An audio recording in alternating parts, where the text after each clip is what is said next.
Bem, minha gente queridíssima, dando seguimento aí. Olha só, vamos separar o trecho dessa decisão do STF que traz a teoria da inconstitucionalidade por arrastamento. Vem aqui comigo, olha só. Vamos organizar aqui. A ministra Carmen Lúcia julgou procedente o pedido, registrando que as normas dos artigos 1º e 2º determinam a declaração de inconstitucionalidade das demais leis por arrastamento, das demais normas da lei, por arrastamento, por se tornarem ineficáveis, quando não inexequíveis, sem aqueles dispositivos. Então, pessoal, em nome da supremacia da Constituição, da economia processual, da segurança jurídica, o STF pode estar autorizado pela própria jurisprudência declarar a inconstitucionalidade de normas que não foram impugnadas na petição inicial, mas que estão relacionadas com os artigos impugnados. Minha gente, olha só, o que nós aprendemos ou revisamos até agora. Que o controle de constitucionalidade, ele pode ser feito com base na Constituição Estadual, é um controle feito pelo Tribunal de Justiça, e a ADI estadual, ela terá por objeto lei municipal ou estadual que viole a Constituição do Estado. E os Estados-membros podem criar nas suas cartas estaduais outras ações. Além da ADI estadual, podem criar a ADC, a ADO e a ADPF, sem problema. Também falei que os legitimados ativos no plano estadual não precisam seguir o modelo federal do artigo 103, incisos de 1 a 9, sendo, entretanto, vedada a legitimidade de agir a apenas um órgão. Perfeito. Acabamos de estudar a primeira das teorias do controle de constitucionalidade federal do país, a inconstitucionalidade por arrastamento sequencial, por atração ou por reverberação normativa. O Supremo pode declarar a inconstitucionalidade de dispositivos não impugnados na petição inicial, mas que estejam com eles relacionados, sem problema algum. Agora nós vamos, nessa nossa caminhada, analisar outro tema. Me acompanhe. Olha só, a modulação temporal dos efeitos da sentença no sistema concentrado e também uma técnica adotada no sistema difuso. Olha só, pessoal, o artigo 27 da Lei 98, o artigo 27 da Lei 9868/99, artigo 27 da Lei 9868/99, ele diz o seguinte: ao declarar a inconstitucionalidade de lei ou ato normativo e tendo em vista razões de segurança jurídica ou de excepcional interesse social, poderá o STF, por maioria de 2/3 de seus membros, restringir os efeitos daquela declaração ou decidir que ela só tem eficácia a partir de seu trânsito em julgado ou de outro momento que venha a ser fixado. Flávia, como assim? Gente, quando o Supremo recebe uma ação direta de inconstitucionalidade e dá provimento a ela, declarando a inconstitucionalidade dessa lei, essa lei, ela nasceu inconstitucional, provavelmente, ou se tornou inconstitucional a partir daquela decisão? É claro, gente, que ela nasceu inconstitucional. Então, uma decisão que confirma a inconstitucionalidade da lei, via de regra, é uma decisão que vai fazer com que aquela norma retroaja desde a data do seu nascimento. Vem aqui comigo. Olha só, em regra geral,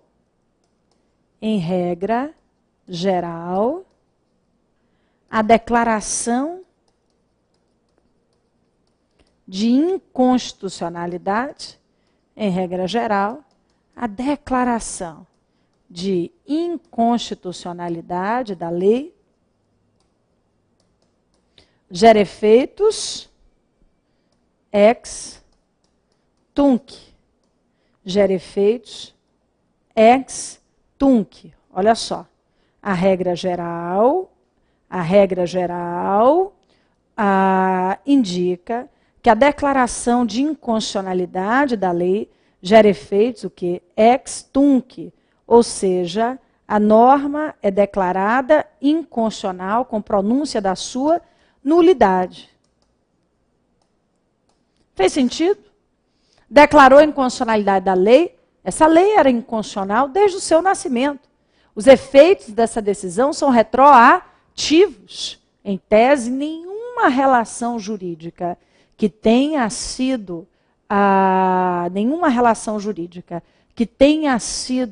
firmada com base na lei, nenhuma relação jurídica que tenha sido firmada com base nessa lei pode prosperar, porque a lei foi declarada inconstitucional desde sempre. Imaginemos que a lei X tenha produzido 5 anos até vir a ser declarada inconstitucional. Quando é declarada inconstitucional com esses efeitos retroativos, significa dizer que nada que foi criado com base nessa lei pode continuar, porque a lei que firmou a relação é inconstitucional. Muito bem. Agora, prestem bastante atenção. A regra geral da declaração de inconstitucionalidade é a de que a decisão produz efeitos retroativos. Muito bem. Só que vem o artigo 27 da Lei 9868 e diz o quê? A segurança jurídica, o interesse público podem determinar que a Corte pondere, que a Corte module os efeitos dessa decisão, para que a decisão só comece a produzir efeitos dali para frente. Bem, sendo muito clara, e acho que o direito tributário, a professora Jô, nos ajuda muito aqui no exemplo. Imaginem vocês que foi criado um novo tributo com base na lei X. Vamos raciocinando. Foi criado um novo tributo com base na lei X.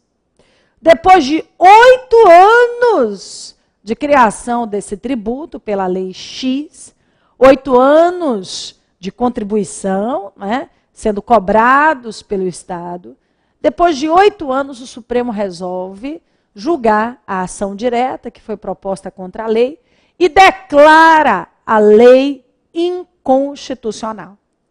Gente, se o Supremo adota os efeitos retroativos ex tunc, significa dizer o quê? Eu bati na testa para a gente lembrar tunc, né, e nunc quando batemos na nuca. Mas enfim, se o Supremo adotar os efeitos retroativos, significa dizer o quê? Isso mesmo, que todo cidadão que pagou durante esses 8 anos, agora pode ingressar com a ação na justiça para reaver o que pagou indevidamente com juros e correção monetária. Gente, prestem bastante atenção. Se o STF declarasse a inconstitucionalidade dessa lei X, que produziu 8 anos de efeitos jurídicos com os efeitos retroativos, significa dizer que todo contribuinte pode ingressar com ação em juízo para reaver o que pagou indevidamente com juros e correção. E aí vem uma observação importante. Reflitam comigo. O que a Corte pode fazer? Flávia, mas era bom que o contribuinte entrasse com ação em juízo, sim, não é? Não seria bom que isso acontecesse? Bem, pessoal, seria bom para a gente. Mas não esqueçam que o dinheiro arrecadado, ele já foi destinado para a saúde, para a educação, para melhorar o nosso país. E, afinal de contas, moramos num estado em que é bom arrecadar, mas não devolver. Então, o que o Supremo pode fazer nessa situação? Venham comigo. Olha só, em nome do interesse público,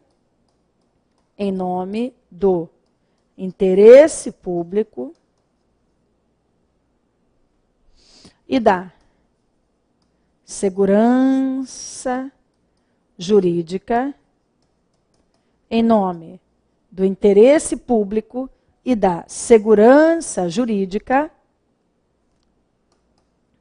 a Corte pode modular os efeitos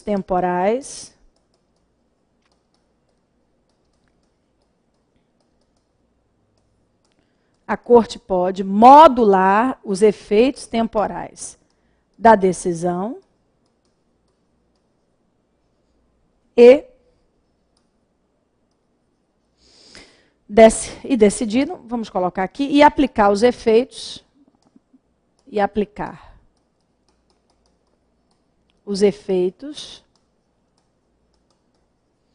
ex nunc, ou seja, a lei vai deixar de produzir efeitos dali para frente, ou ainda, é possível que se adote os efeitos prospectivos ou pro-futuro. Então, prestem bastante atenção. Vamos nós. Voltando aqui para todo mundo entender. Em nome do interesse público e da segurança das relações jurídicas, conforme diz o artigo 27 da Lei 9868, né? Em nome do interesse público e da segurança jurídica, a Corte pode modular os efeitos temporais da decisão e aplicar os efeitos ex nunc, prospectivos e pro-futuro, que são expressões sinônimas. Ex nunc, prospectivo ou pro-futuro. Como assim, Flávio? O que é isso? Gente, ex nunc significa dizer que a norma só vai deixar de produzir efeitos dali para frente. Ex nunc significa que a lei vai deixar de produzir efeitos dali para frente, apenas. Ô Flávia, quer dizer que quem pagou durante esses 8 anos não vai poder reaver o que pagou? Não, porque a lei foi declarada inconstitucional com efeitos apenas dali para frente. Ou então o Supremo pode ir além e dizer o seguinte, esse tributo precisa ser recolhido durante 24 meses.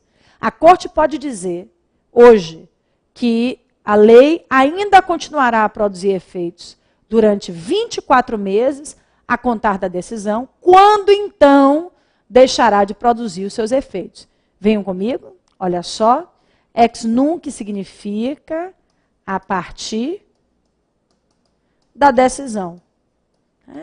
A explicação é essa. Prospectivos ou pro-futuro, a decisão vai valer a partir de quando o STF entender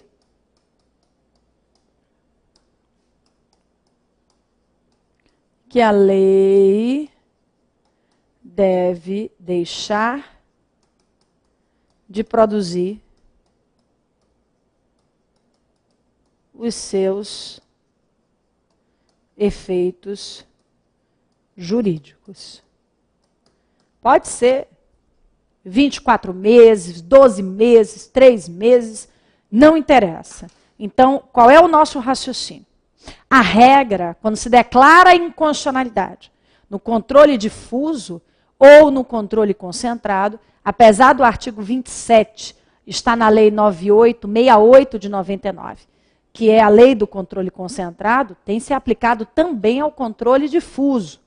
Muito bem, pessoal. Então, a regra geral é, quando se declara a inconstitucionalidade da lei, que esses efeitos sejam retroativos, sejam efeitos ex tunc. Mas, em nome da segurança jurídica, lembrem da lei tributária, que produziu 8 anos antes de ser declarada inconstitucional. Em nome da segurança jurídica, do interesse público, o Supremo pode entender que aquela norma só vai deixar de produzir seus efeitos dali para frente, ou a partir de quando a Corte achar que os efeitos não devam mais ser produzidos. Gente, modular é manipular os efeitos temporais. Isso o Supremo tem autorização legal para fazer. Agora, não se esqueçam, o quórum dessa modulação é um quórum especial. Me acompanhe? o quórum, para que haja essa modulação temporal, é um quórum de 2/3 dos ministros. O quórum é um quórum de 2/3 dos ministros, o que dá um total de 8 julgadores. O quórum é de 2/3 dos ministros, o que dá um total de 8 julgadores. Tranquilo, minha turma, queridíssima? Até aí, tudo funcionando? Maravilha. Vamos nós, vamos seguindo aqui. Ajuizamento simultâneo de ADI perante a Constituição Federal e uma ADI estadual ou uma RI perante a Constituição Estadual julgada pelo TJ. Como assim, Flávia? Eu não entendi. Pessoal, se a Constituição do Estado, ela é considerada por muitos uma mini Constituição estadual, haja vista que reproduz obrigatoriamente uma série de normas previstas na Constituição Federal, é muito comum que uma lei estadual viole ao mesmo tempo a Constituição do Estado e a Constituição Federal. Vamos nós, prestem bastante atenção. É comum que uma lei estadual viole, ao mesmo tempo, a Constituição Federal, sim, e uma norma de observância obrigatória da Constituição Federal no âmbito do Estado, que viole também a Constituição Estadual. Então, vejam só, a lei estadual, ela pode violar a Constituição Federal e também violar a Constituição do Estado. E aí é claro que a gente vai pensar, cabe o quê para proteger a Constituição no plano federal? Cabe a ADI, a ação direta de inconstitucionalidade, a grande, não é? A federal, com base no artigo 102, inciso 1, a linha A, cabe, né, a ADI federal, com base no artigo 102, inciso 1, a linha A, e cabe também a RI, a representação de inconstitucionalidade, ou ADI estadual, com base no artigo 125, parágrafo 2º da Constituição. Se situou? Conseguiu se organizar? Se uma lei estadual viola ao mesmo tempo a Constituição do Estado e a Constituição Federal, você tem duas ações cabíveis para combater essa lei. A ação federal, a ADI genérica, com base no artigo 102, inciso 1, a linha A, e a RI ou ADI estadual, a ação menorzinha, no âmbito do próprio Estado. Muito bem. Agora, prestem bastante atenção. Para evitar que essas ações façam nascer decisões controvertidas, o que a jurisprudência do STF sedimentou e que pode ser, inclusive, explorado na nossa prova? Me acompanhe? Olha só. Nesse caso específico, o recebimento da ação federal, o recebimento da ação federal suspende o julgamento, o recebimento da ação federal suspende o julgamento da ação estadual. O recebimento da ação federal suspende o julgamento da ação estadual. Faz sentido, gente? Para evitar o quê? Decisões controvertidas. Então, o Supremo recebe a ADI federal e determina imediatamente que o TJ suspenda o julgamento da ação no plano do Estado. Fechou até aí? Ótimo, me acompanhe. Se a ADI federal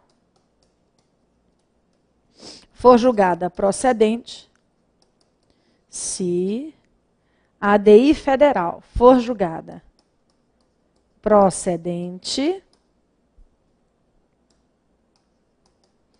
a ação estadual será julgada extinta,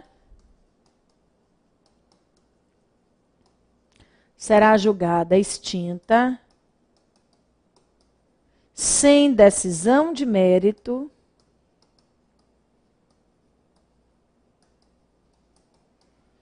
por perda de objeto. Voltando aqui, olha só. O recebimento da ação federal suspende o julgamento da ação estadual. Esse é o entendimento. O recebimento da ação federal, nesse caso específico de dupla violação, suspende o julgamento da ação estadual. Se a ADI federal for julgada procedente, esse é o entendimento, a ação estadual será julgada extinta sem decisão de mérito. Por quê, gente? Porque perdeu o seu objeto. Tranquilo? De repente a banca pode explorar aí na nossa primeira fase. E os que seguem comigo para a segunda etapa, tema quentíssimo da prova dissertativa também. Aliás, falando da segunda etapa, dê uma olhadinha na sua área do aluno, na parte do material complementar, se a nossa apostila da primeira fase já está aí disponível. E além disso, para aqueles que estão pensando ainda, amadurecendo a ideia de fazer constitucional na segunda fase, eu trouxe aí na área do aluno, você vai encontrar uma apostilinha com modelo de peças, e nessa apostila vocês vão ver algumas das peças processuais que podem ser cobradas na nossa segunda fase de constitucional. No 11º exame de ordem, caiu um recurso simples, trabalhado em sala de aula. Aliás, nós fazemos normalmente, por cada curso, 4 simulados. Desses 4 simulados, eu fiz 3 petições iniciais e cobrei um recurso apenas. Adivinha qual foi o recurso? Uma apelação de uma sentença de mandado de segurança. Adivinha qual foi o recurso da prova? Uma apelação de uma sentença de mandado de segurança. Não foi exatamente o mesmo caso, óbvio, mas a gente pode dizer que, além de ter treinado em sala a apelação, nós treinamos a apelação num simulado específico. Então, imagino que isso tenha dado também muita segurança, né, na hora da prova. Muito bem, estou animadíssima aí com os constitucionalistas que seguem conosco na segunda fase, mas o mais importante é que você escolha uma disciplina que lhe encante, de algum modo, né, que faça seu coração bater mais forte. Então, vá pensando direitinho. Muito bem, minha turma, vamos juntos. Vamos nós, dando continuidade aqui. Eu trago nessa análise da decisão apenas o trechozinho que fala exatamente o que vocês anotaram aí de forma mais simples, tá certo? Depois façam a leitura. Isso aqui é bem interessante. Embargos declaratórios e modulação temporal dos efeitos da sentença. Vamos raciocinar aqui. Eu disse a vocês que o artigo 26 da Lei 9868 de 99, ele diz que as decisões de mérito do Supremo nas ações do controle concentrado são decisões irrecorríveis. São decisões irrecorríveis. Mas que cabem os embargos, não é? Qual é o papel dos embargos? O que o Código de Processo Civil destina aos embargos?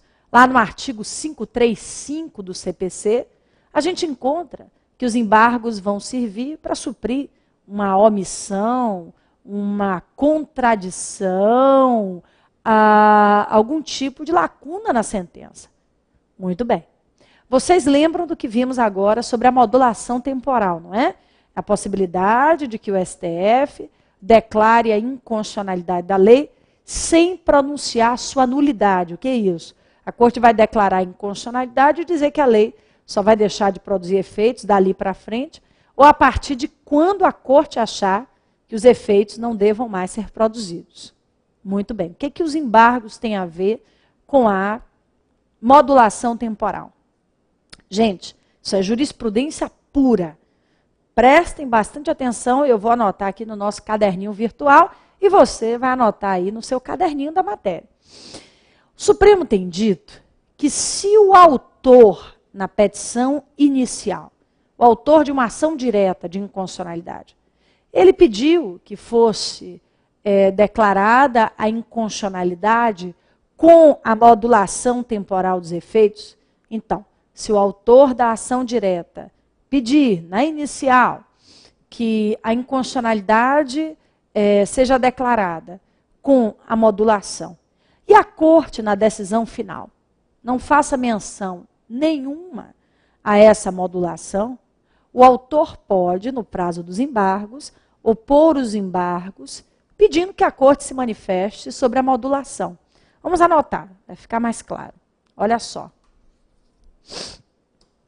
Se o autor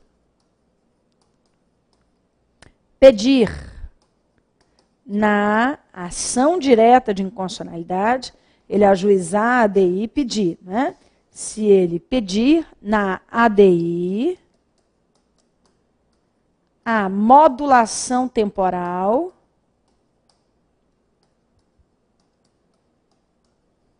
dos efeitos da decisão, olha só, se o autor da ADI pedir na ADI a modulação temporal dos efeitos da decisão, e a Corte e o Supremo não se manifestar,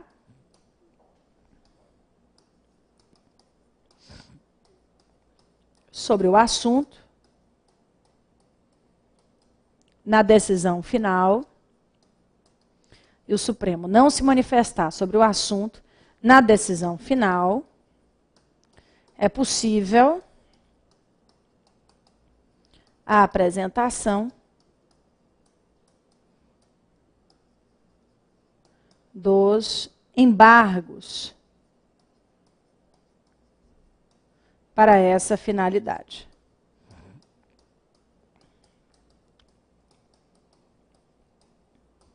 Eu vou dar um exemplo aqui para ficar mais claro. Olha só.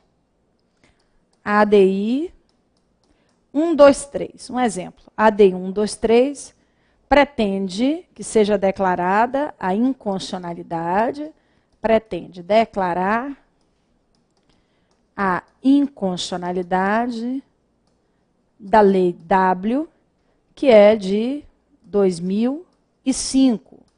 É uma lei que já tem aí 8 anos de vida. Mas pede que os efeitos da decisão sejam modulados. Ou seja, gente, olha só, a lei é de 2005. O autor entra com a ADI e pede que a lei seja declarada inconstitucional para que ninguém mais receba os efeitos dessa decisão.